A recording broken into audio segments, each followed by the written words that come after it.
On the farm tonight, Virginia is among the top producers in the world when it comes to one type of farming.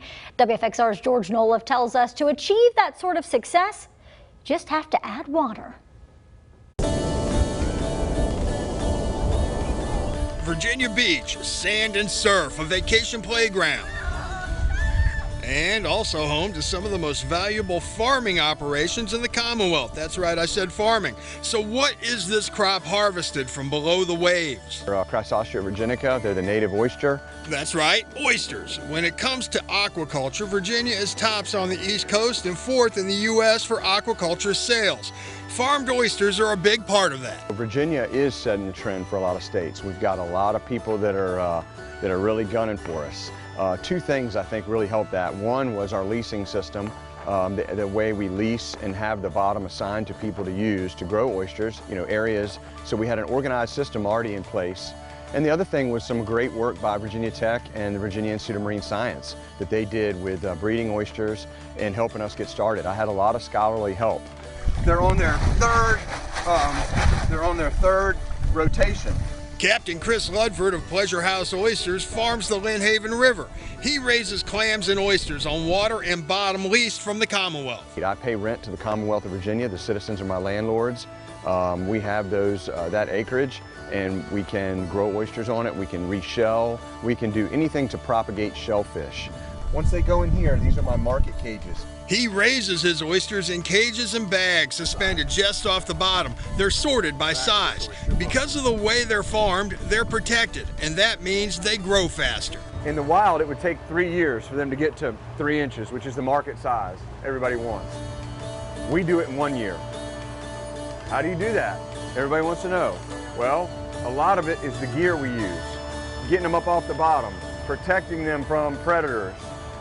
They get to eat a lot quicker, better, and more efficiently in the cages and the bags that we have them in. Stripe is a sign of a juvenile. They usually wear the stripe goes away as they get bigger.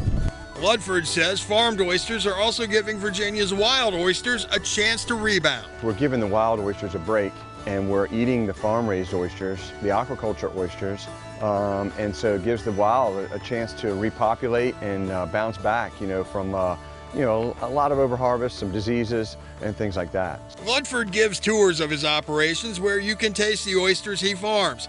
He says the outlook for oysters, especially Virginia oysters, is bright because the market for them is growing. There are people that are really into it. Oysters have gotten, when I was growing up, it was all about tailgating, slinging Pabst Blue Ribbons, shucking oysters. Now, we've got flights of oysters, tastings, we're pairing oysters and wine, oysters and champagne. The business of oysters is big, and it's complex, and it's fancy, but it's still Sunday tailgating at football games. It's something for everybody.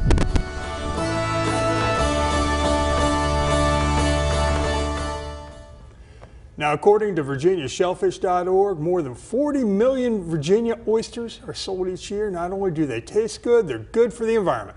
Oysters are filter feeders, purifying the waters where they're found. They form natural reefs, providing habitat for other sea creatures and fish. And unlike other forms of farming, there are few greenhouse gas emissions associated with farming oysters. All right, so Georgie, I got to ask you, what about all of the shells? That's a good question. Oysters, as we've already established, are a green powerhouse. Farmers like Chris Ludford ask their customers to bring those shells back. Then the farmers pick them up, return them to the farming areas. The young oysters will then attach themselves to those shells. Yeah, and they form new oyster reefs, and there's almost zero waste. Interesting. You learn something new every day. I actually enjoyed that piece, and I love a good oyster. Me too.